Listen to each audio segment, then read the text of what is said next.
Shalom అలేకిం, షాలోమ్ అలేకిం, షాలోమ్ అలేకిం. అంత్యదినంలో అపాయకరమైన విశ్వాసుల గురించి మనం ధ్యానం చేస్తాం.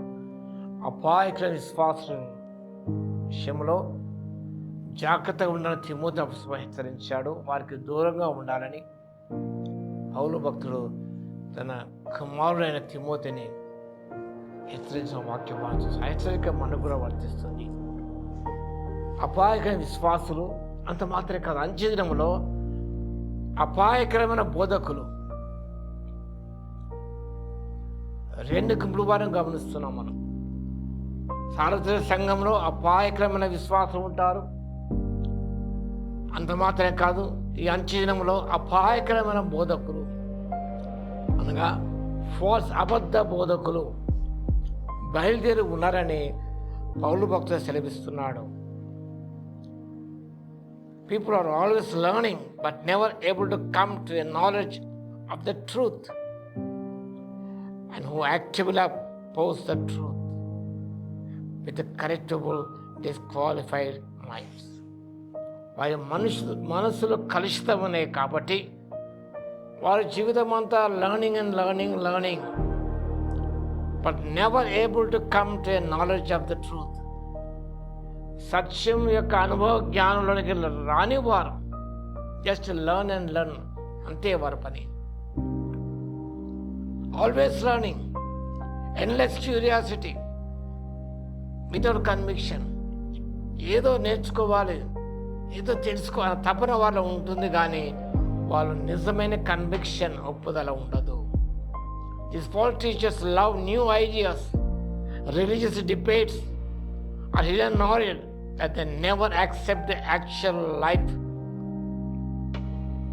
changing truth of God.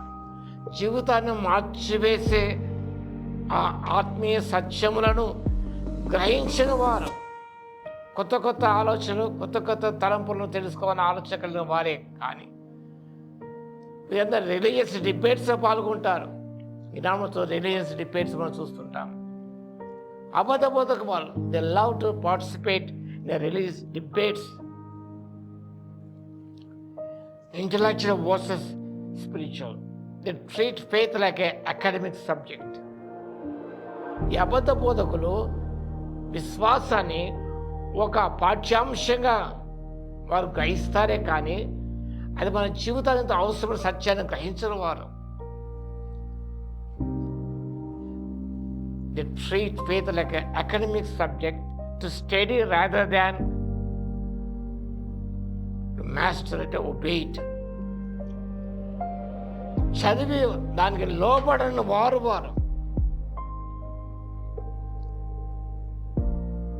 మన జీవితాలను కంప్లీట్గా సరెండర్ చేసుకునే వారు వీరే అబద్ధ బోధకులు.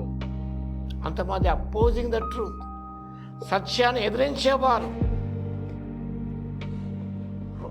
ఉద్దేశపూర్వకంగా వారు resist the truth.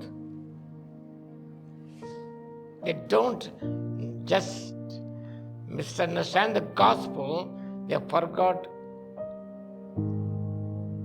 its purpose. ఆ సువార్త యొక్క లక్ష్యం ఏంటో, ఉద్దేశం ఏంటో గ్రహించుకునేవారు ఉద్దేశపూర్వకముగా వారు సువార్తను అపార్థం చేసుకున్న వారే ఈ అబద్ధ బోధకులు. వాక్యభావం చూస్తున్నాం. పాపభరితులై నానా విధమైన దురాశ వలన నడిపింపబడి ఈ అబద్ధ బోధకులు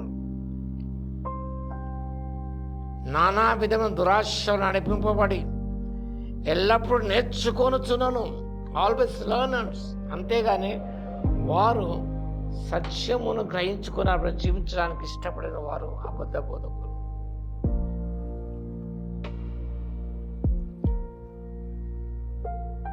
కాబట్టి అలాంటి వారి విషయమై అబద్ధ బోధకులు నేను బయలుదేరి ఉన్నారు. కాబట్టి మనం జాగ్రత్తగా ఉండాలి సత్యాన్ని పౌలు భక్తులు ప్రస్తావిస్తారు. కాబట్టి అబద్ధ బోధకుల విషయమై జాగ్రత్తగా ఉండాలని పరిశుద్ధాత్మ దేవుడి శక్తి దయచేయను గాక. ఆమేన్. స్తుతికి పాత్ర మహోన్నతం స్తోత్రాలు తండ్రి. అపాయకర కాలములు, అపాయకర విశ్వాసులు అబద్ధ బోధకులు బయలుదేరి ఉన్నారు కాబట్టి నాయనా వారి విషయం జాగ్రత్తగా ఉంటూ మా తండ్రి మేము సత్య విషయ అనుజ్ఞానం పొందుకొని నాయన నువ్వు అనుసరిస్తూ ముందుకు సాగుటకు ఆత్మశక్తి దయచేవలసిన జ్ఞాపం చేస్తూ యేసుక్రీస్తు పరిశుద్ధ నామములో ప్రార్థించి వేడుకొస్తున్నాను తండ్రి, ఆమేన్.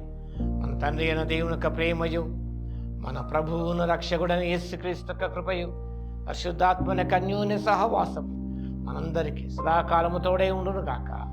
ఆమేన్.